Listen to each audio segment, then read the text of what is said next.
Does confirmation of an HIE diagnosis, does this happen immediately following birth, or is this something that's going to take place later down the line?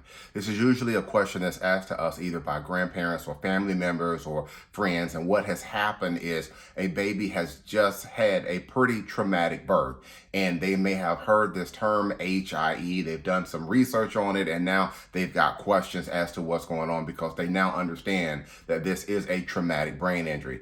To be able to answer this question as to when that diagnosis is going to be confirmed, we first have to understand in general, how do medical professionals, how do they get to a diagnosis? And a lot of times what you may hear this term, or you may have researched and seen this term called a differential diagnosis. And what a differential diagnosis is it's when doctors work to get to the correct diagnosis. And to be able to do that, what they can do is they can look at the patient's history, they can look at the facts surrounding everything, they will look at test results. In other words, they will take everything into play as to what's going on with the patient. And then by process of elimination, either using tests to confirm or to rule out certain types of conditions, this is how they are able to get to the correct diagnosis. And when a baby has suffered a traumatic brain injury at birth, medical professionals may initially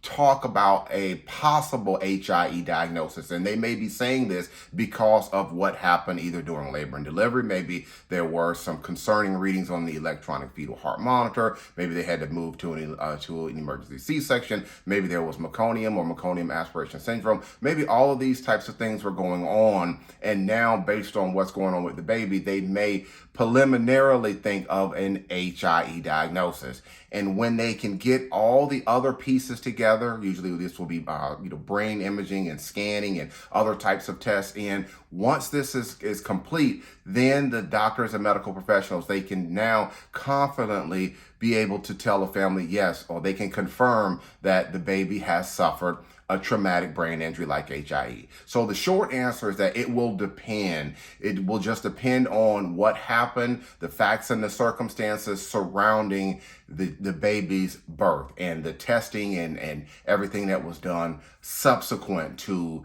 the birth. If you have more questions, maybe you're here today because your baby has an HIE diagnosis and you have questions as to the cause of the diagnosis. Was this something that the doctors or the nurses or the hospital, was this something that they did or that they caused? Or was it not the fault of the hospital or the doctors and the nurses?